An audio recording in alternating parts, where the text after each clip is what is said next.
آپ سب کو پاکستان کی آزادی مبارک ہو۔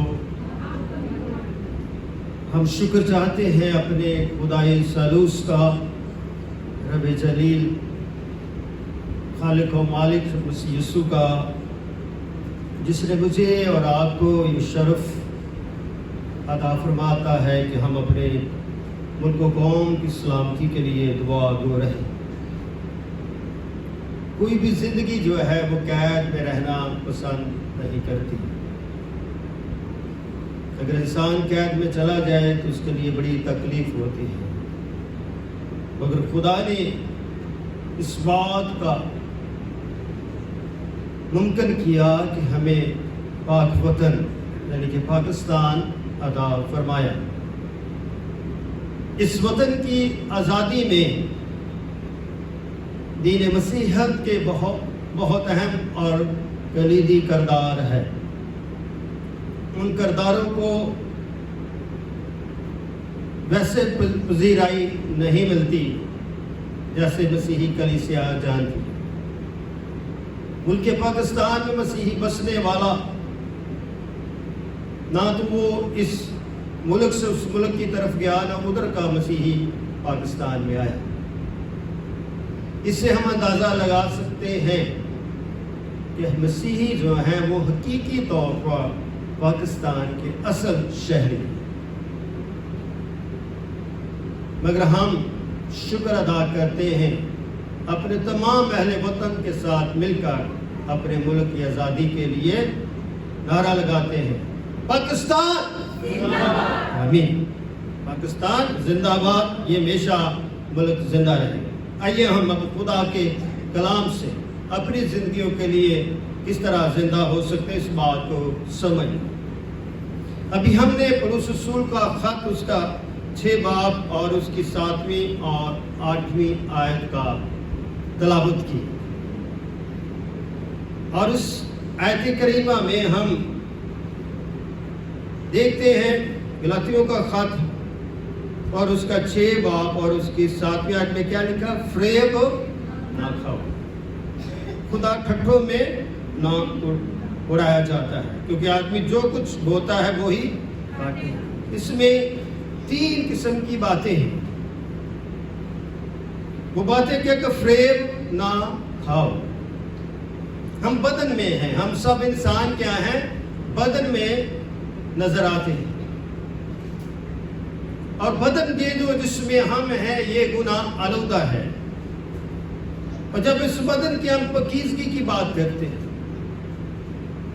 یا بات کرتے ہیں بدن کی پاکیزگی کی، تو پھر اس بدن کو ہم کس کے ساتھ ملوث کریں، کس کے ساتھ جوڑیں، یا کس میں قائم رکھیں کہ یہ بدن جو ہے حقیقی بدن بن جائے جو خدا کو سجدہ کرے۔ گناہ میں تو ہم نہ اس کے خیموں میں رہ سکتے ہیں، نہ اس کے کوہ مقدس میں سکونت حاصل کر سکتے ہیں، نہ ہم پناہ حاصل کر سکتے ہیں، نہ اس کا دیدار کر سکتے ہیں۔ پھر ہم نے جو بدن کی غلاظت ہے، جو بدن کے اندر شیطان کا لگایا ہوا انجیکشن ہے، اس کو ہم کیسے دور کر سکتے ہیں؟ جب ہمارے بدن کو تکلیف ہوتی ہے تو ہم ڈاکٹروں کے پاس جاتے ہیں، حکیموں کے پاس جاتے ہیں، پاسر صاحبان کے پاس جاتے ہیں، درباروں اور مندروں پہ بھی جاتے ہیں کہ ہم کسی نہ کسی طرح کیا ہو جائے؟ ٹھیک ہو جائے، ہماری بیماری دور ہو جائے، ہماری لاچاری دور ہو جائے، ہماری پریشانیاں دور ہو جائیں۔ بہت کچھ کرنے کی کوشش کریں۔ تو یہی وجہ ہے کہ ہماری زندگی کے اندر جو سب سے بڑی بیماری ہے وہ ہے گناہ کی۔ کیا ہے؟ گناہ کی، جو ہمارے بدن کو پاک ہونے سے روکتا ہے۔ مگر اس بدن کو ہم نے پاک رکھنا ہے، اور پاک کوئی کرنے والی ہستی ہے۔ پاک کرنے کا اختیار کسی شخص کے پاس ہے۔ وہ جو ہستی ہے، وہ جو شخص ہے، اس کو ہم نے آج جانا. وہ ہستی کون ہے؟ خداوند یسوع مسیح. وہ شخص کون ہے؟ خداوند یسوع مسیح، جو تثلیث کا دوسرا اقنوم ہے اور دوسرا الہی شخص ہے. کیونکہ یسوع جو ہے وہ مجھ جیسا نہیں، عام نبیوں کی طرح نہیں، عام انسانوں کی طرح نہیں، بلکہ وہ کلام مجسم ہے، خدا کا کلمہ ہے، اور اس سے بڑھ کر وہ مالک ہے، وہ خالق ہے، وہ دینے والا ہے. ہر چیز اس کے اختیار میں ہے. جب وہ ہر چیز پر اختیار محکم ہے تو پھر مجھے اور آپ کو بلکہ پوری انسانیت کو ایک بات کو سمجھ لینا چاہیے. خدا نے وقت بوقت اپنے لوگوں کو بھیجا، نبیوں کو بھیجا، رسولوں کو بھیجا، تاکہ وہ لوگوں کو ببرکت تعلیم دے سکے، لوگوں کو شیطان سے دور رکھ سکے، لوگوں کے گناہ سے ان کو بارے میں بتا سکے. مگر کسی کے پاس نہ اختیار تھا کہ اس گناہ کو انسان سے دور کر سکے. وہ بتاتے رہے، لوگ سنتے رہے، پھر بھی گناہ میں گرتے رہے. وقت بہ وقت ہم اپنے گناہوں کو دور کرنے کے لیے بھیڑ بکریوں میڑوں کی قربانیاں کرتے، اپنے ہاتھ رکھتے تھے تاکہ ہمارے گناہ اس پر ڈال دیے گئے، لاد دیے گئے، اور ہم پاک ہو گئے، ہم صادق بن گئے، ہم صادق الامین بن گئے. ہمارے بدن کی پاکیزگی ہو گئی، ہماری سوچ کی پاکیزگی ہو گئی، ہماری روح کی پاکیزگی ہو گئی، ہمارے قبیلے کی پاکیزگی ہو گئی، ہمارے وطن کی پاکیزگی ہو گئی. انسان کا اولاد کوئی دنیا میں رہنا شروع ہو گئی. ہم ایک دوسرے کو فریب دیتے رہے، ایک دوسرے کو دھوکہ دیتے رہے، اور ایک دوسرے کی محبت کو ٹھٹھوں میں اڑاتے رہے. ہم وہ ایسی کام بوتے رہے جو ہماری زندگیوں کے لیے اچھی نہیں تھی، مگر ہم نے وہ جو کام کرنا تھا اس سے ہم کوسوں دور رہے، اور آج بھی ہم دور ہیں. آج میرا دل بڑا خوش اس بات پہ تھا کہ کلیسا کے جب میں نے پچھلے اتوار پوچھا کہ خدا وقت کا خدا ہے کہ وہ لوگ ہاتھ کھڑا کریں، سب نے ہاتھ کھڑا کیا، تو آج وقت پر پہنچ. تو شکر کرنا چاہیے اس بات کا بھی کہ جب ہم سوچ لیتے ہیں، ریلائز کر لیتے ہیں اور سوچتے رہتے ہیں کہ کہاں ہم غلطی کرتے ہیں، کہاں ہم غلطی کو سدھار سکتے ہیں، تو خدا برکت دیتا ہے. کلام میں یہی سکھاتا، فریب نہ کھو، خدا ٹھٹھوں میں نہ اڑایا جاتا ہے، کیونکہ آدمی جو کچھ بوتا ہے وہی کاٹتا ہے. ہم ایک دوسرے کو سمجھتے ہیں کہ میں بڑا ہوشیار ہوں، میں بڑی اچھی بات کر سکتا ہوں، میں اچھا بڑا کونسلیٹ ہوں، میرے اندر ایک بولنے کا ٹیلنٹ ہے، اور میں اپنی باتوں سے ایک دوسرے کو دھوکہ دے کر میں اپنا فائدہ حاصل کر سکتا ہوں. کچھ لوگ ایسا کرتے بھی ہیں، جھوٹے اور فریبی بھی ہوتے، وہ خدا کو بھی نہیں چھوڑتے، خدا کا نام لے کر بھی خدا کے نام سے سب کچھ حاصل کرنے کی کوشش کرتے ہیں. وہ خود سے اپنے آپ میں خدا بن چکے ہوتے ہیں. وہ سمجھتے میں جیسا ہوں ایسا کوئی نہیں ہے، میں اور آپ ایک اس طرح کے. ہم گناہگار ہیں، اور گناہ کی مزدوری کیا ہے؟ موت ہے. مگر موت سے بھی ہمارے پاس ایک زندگی ہے، امید ہے، تسلی ہے، غم سے باہر نکلنے کا موقع ہے. مسیح میں چلنے کی ہمارے پاس لیاقت ہے، مسیح میں پڑھنے کے لیے ہمارے پاس ایک مددگار ہے، اور وہ کون ہے؟ روح القدس، جو تثلیث کا تیسرا اقنوم اور تیسرا الہی شخص ہے. یہ باپ اور بیٹے کی محبت کا اقنوم ہے. اس لیے وقت بہ وقت ہم یہ باتیں سکھاتے جاتے ہیں تاکہ ہمارے جو بچے نوجوان بیٹھے یہ بھی وقت کے ساتھ یہ باتیں سیکھتے رہیں. ہم توحیدی نہیں ہے کہ ہم خدا کو محدود کر دیں. ہم تثلیثی بھی نہیں ہے کہ تین خدا بنا لیں. بلکہ میں اور آپ جو ہے ہمارا تصور خدا ہے تثلیث فی توحید، توحید فی تثلیث۔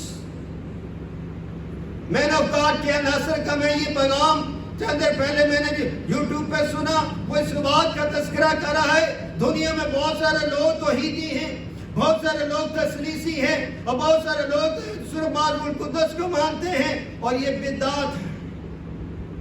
مسیحی عقیدہ تثلیث و توحید پر محیط ہے۔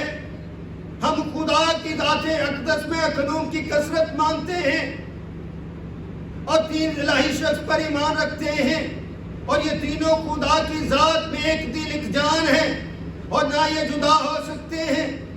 تو ہم بھی اسی بات پر پہلے سے اس پیغامات کو اکثر بیان کرتے ہیں۔ میرے دل نے چاہے اپنے خادم کی، وہ عظیم خادم تھا جو بہت بڑا سپیکر تھا، لوگ اس کو سننے کے لیے میلوں سفر طے کرتے تھے، اس کی بات میں اب تک پہنچا سکوں تاکہ آپ بھی یوٹیوب پر کیا ناصر لکھا اس کے پیغام کا ایک ہی پیغام ہے، اس کو سن سکیں۔ اس لیے مجھے شیطان کی باتوں سے فریب نہیں اٹھانا، مجھے خدا کے خلاف نہیں چلنا تاکہ میں خدا کے خلاف ٹھٹھے اڑاؤں، کیونکہ مجھے ایسا کام نہیں کرنا جو برا ہو، میں نے ایسا بیج نہیں بونا جو مجھے کاٹنے میں دشواری ہو، میں نے وہ بیج بونا ہے جو میرے بدن کے لیے، میری روح کے لیے، میرے ایمان کے لیے ترقی کا سبب بنے۔ میں مردہ نہیں رہنا چاہتا، میں زندہ رہ کر مردہ نہیں رہنا چاہتا، بلکہ میں زندہ رہ کر زندہ خدا کی عبادت کرنا چاہتا ہوں، اپنے خدا کو سجدہ کرنا چاہتا ہوں، میں اپنے خدا سے مانگنا چاہتا ہوں، اور میں اپنے خدا کی محبت پانا چاہتا ہوں، اور میں اپنے خدا کی صلیب کے ساتھ مرنا چاہتا ہوں تاکہ میں پھر زندہ ہو جاؤں۔ یہ میری اور آپ کی ترقی ہے۔ جو کام اپنے جسم کے لیے ہوتا ہے وہ جسم سے ہلاکت کی فصل کاٹے گا۔ اپنی ذات کے لیے کوئی کام نہ کرے، بلکہ کام کرے عالمگیر دنیا کے لیے، تاکہ ہمیں اچھی فصل کاٹنے کو ملے۔ اگر ہم اچھا بیج بوتے ہیں، میٹھا بیج بوتے ہیں، تو اس کے ساتھ کڑوے دانے بھی اگاتے ہیں۔ اچھا زمیندار ان کڑوے دانے کو کیا کرتا ہے؟ نکال دیتا ہے تاکہ وہ اچھے دانوں پر کیا نہ اس سے آگے نہ بڑھ سکے۔ اسی طرح ہم اپنی زندگی کی خود ساختہ پاکیزگی کا خیال رکھنا ہے تاکہ ہمارا بدن پاؤں کے تلوے سے لے کر سر کے بالوں تک خدا کی پاکیزگی کا دیدار رہے، اس کے ساتھ ملوث رہے، اس میں قائم رہے، اس میں چلتا رہے، اس میں بڑھتا رہے، اس میں قائم رہے۔ یہ میری خوشی ہے۔ یہ کیا میری خوشی ہے؟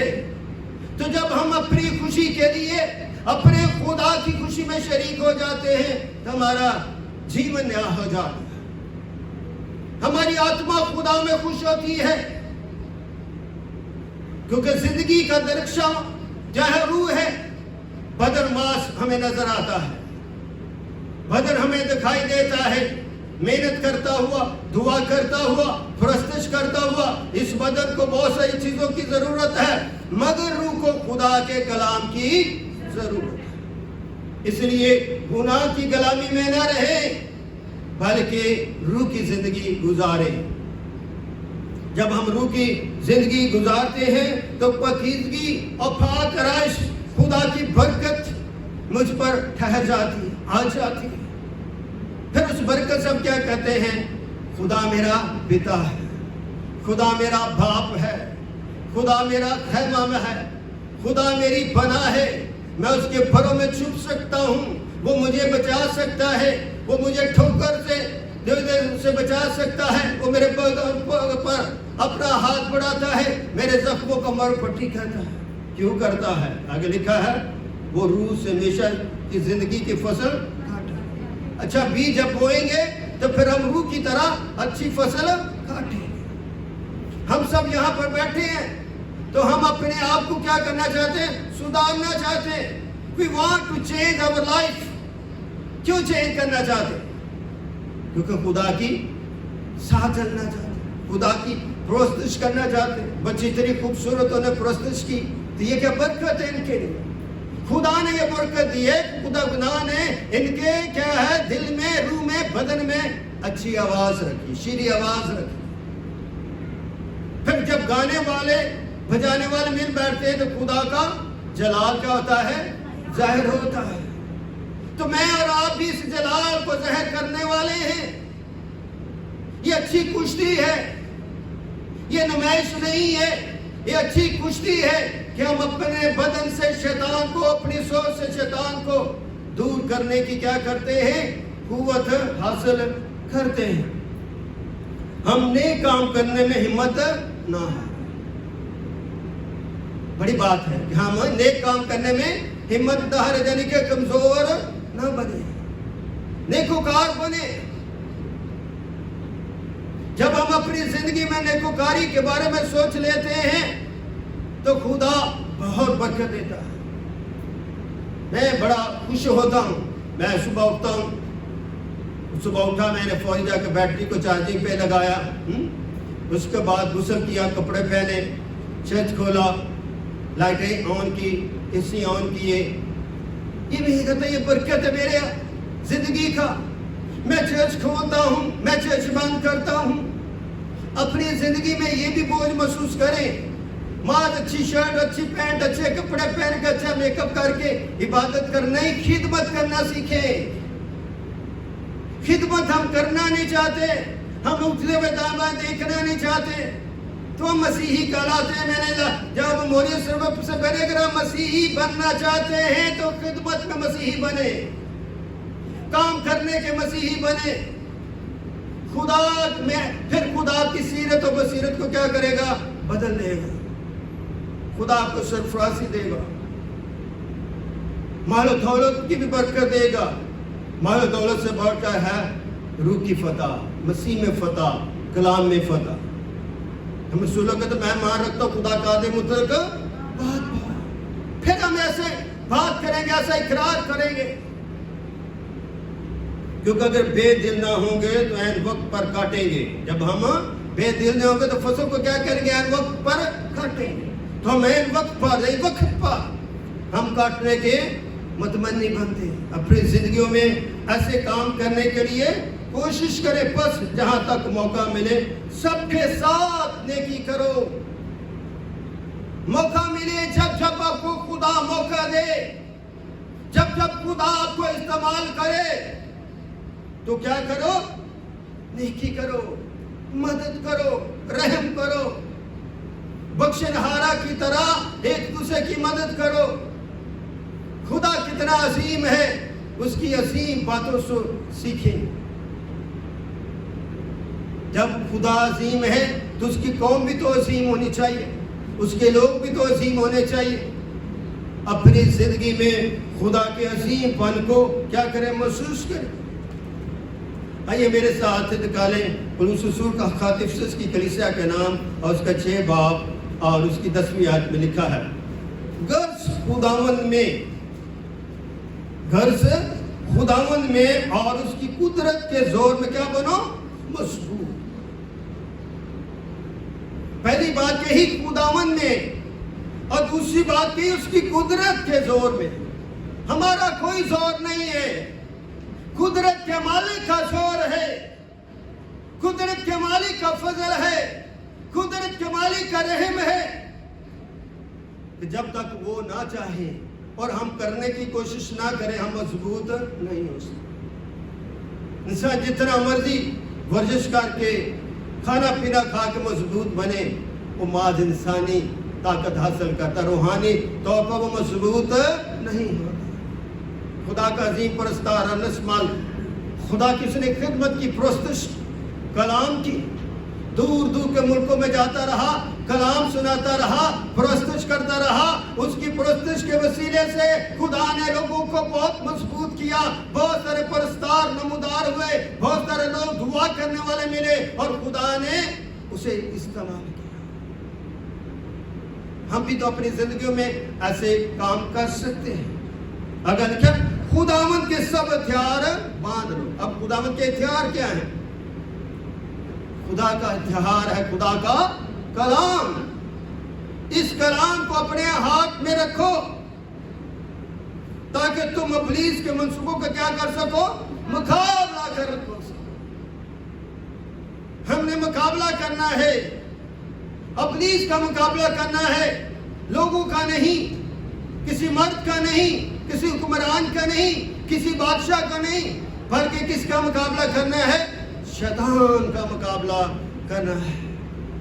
ایسا زور مانگے، ایسی طاقت مانگے، ایسی ہمت مانگے، ایسی سپر نیچر قوت مانگے کہ ہم شیطان کو شکست دے دیں۔ بدایت 3:15 میں کیا لکھا کہ میں تیرے اور عورت کی نسل کے درمیان کیا ڈالوں گا؟ عداوت ڈالوں گا، وہ تیرے سر کو کچلے گا، تو اس کی ایڑی پر۔ مسیح خداوند کے مصلوبیت اور اس کے بارے میں یہ پہلی گواہی۔ اس لیے میرے عزیز بہنوں بھائیوں، میرے لیے تو بڑی یہ خوشی کی بات ہے کہ خدا نے مجھے اندر احساس پیدا کیا ہے کہ میں گناہ آلودہ ہوں۔ میں کیا ہوں؟ گناہ آلودہ ہوں۔ جب تک ہمارے اندر احساس نہیں ہوتا تب تک ہم دوسرے کا احساس نہیں کر پاتے۔ احساس کا جذبہ رکھیں، احساس کرے ایک دوسرے کے دکھ میں جہاں ہو سکے شریک ہو سکے، اور اپنی زندگی سے موت کے آسا کو دور کر۔ ہم نے جو گناہ کی بدولت اپنے ہاتھ میں ابلیس کا ایک ہتھیار آسا لے رکھا ہے، ہم سب نے اس آسا سے ہم بڑے طاقت و قوت میں آگے ہیں، میں اپنے بدوں کے ساسے سے پاک کر سکتا ہوں؟ نہیں، ہرگز نہیں، جب تک اس آسا کے اندر خدا کی قدرت نہیں ہوگی تب تک تم اپنے بدن کو نہ پاکیزہ کر سکتے ہو، نہ شیطان سے کشتی لڑ سکتے ہو، نہ شیطان کو شکست دے سکتے ہو، اور نہ تم ندی پار کر سکتے ہو، نہ تم سمندر سے گزر سکتے ہو، نہ تم پہاڑوں سے گزر سکتے ہو، نہ تم ریگستانوں سے گزر سکتے ہو۔ اگر خدا نے اپنا عصا تمہارے ہاتھ میں دے دیا، ندیاں کیوں کیا، ریگستان کیوں کیا، سمندر تو کیا، پہاڑ کیا، ہر جگہ سے خدا کو گزار دے گا جس طرح سے اپنی قوم کو گزارا۔ اس لیے آج کا آسا خدا کا کلام ہے، آج کا آسا خدا کے وعدے ہیں، آج کا آسا اس کے حکم ہیں، آج کا آسا اس کی سکھائی ہوئی دعا ہے۔ پاکیزگی، بدن کی پاکیزگی، روح کی پاکیزگی، سوچ کی پاکیزگی جو ہے ہماری دو طرح سے، ایک روحانی پاکیزگی ہے اور ایک بدن کی پاکیزگی ہے، اور ہم نے بدن اور روح کی پاکیزگی کا کیا رکھنا ہے؟ خیال رکھنا۔ جب تک ہم خیال نہیں رکھتے ہم خود ساختہ طور پر کمزور ہوتے جاتے ہیں۔ ہماری پاکیزگی کا عمل ہمارے ایمان کے ساتھ، اپنے ایمان کو مضبوط کریں اور غلط رفشوں کی طرف نہ چلیں۔ سب ہم جانتے بدن خدا کی مرضی کے کیا کرتا ہے؟ خلاف چلتا ہے۔ روح جو ہے خدا کی طرف بڑھتا ہے، تو اپنی زندگی میں بڑھنا سیکھیں تاکہ آپ خدا کے جلال سے محروم نہ ہو سکیں۔ اور دوسری بات، اپنے گناہ کا اقرار بھی کریں۔ ہمیں اقرار کرنا بہت ضروری۔ جب ہم رسولوں کا عقیدہ پڑھتے تو اپنے گناہ کا کیا کرتے ہیں؟ اقرار کرتے ہیں اور اپنے خدا پر ایمان رکھتے ہیں۔ اقرار وہ کہ بدن اقرار کرے، روح وہ جو خداوند میں کیا کر سکے؟ فخر کر سکے۔ پھر ہمارے اندر محرومیاں ہوتی ہیں جو غلط سوچ کو جنم دیتی ہیں۔ محرومیاں کیا ہوتی ہیں؟ غلط سوچ کو جنم دیتی ہیں۔ مگر جب ہم روح میں ہوتے ہیں تو اپنے یسوع کے کفارے پر نظر مرکوز کرتے ہیں کہ میرا یسوع میرے لیے صلیب پر مرا ہے، میرے لیے زندہ ہوا ہے، اور میرے لیے وہ آسمان پر اٹھا لیا گیا ہے، میرے لیے وہ تخت پر بیٹھا ہے۔ وہ کیا کہتا ہے؟ تمہارا دل نہ گھبرائے۔ کون فرماتا ہے؟ یسوع مسیح کیا کہتے ہیں؟ تمہارا دل نہ گھبرائے۔ جس طرح تم باپ کی عزت کرتے ہو میری عزت کرو۔ میرے باپ کے گھر میں بہت سارے مکان ہیں، اگر نہ ہوتے تو میں تم سے فرما دیتا میں جاتا ہوں تمہارے لیے کیا کروں؟ جگہ تیار کروں۔ وہ زندہ ہوا تاکہ ہمارے لیے کیا کرے؟ جگہ تیار کرے۔ اس لیے بدن روح کی پاکیزگی کو، گواہی کو مضبوطی سے تھامے رکھیں اور اس میں بڑھتے رہیں، اس میں چلتے رہیں، اور اپنے اندر سوچ پیدا کریں۔ سوچ پیدا کریں کس کی؟ مسیح کی، کلام مجسم کی، کرمت اللہ کی، روح اللہ کی، جس کے بارے میں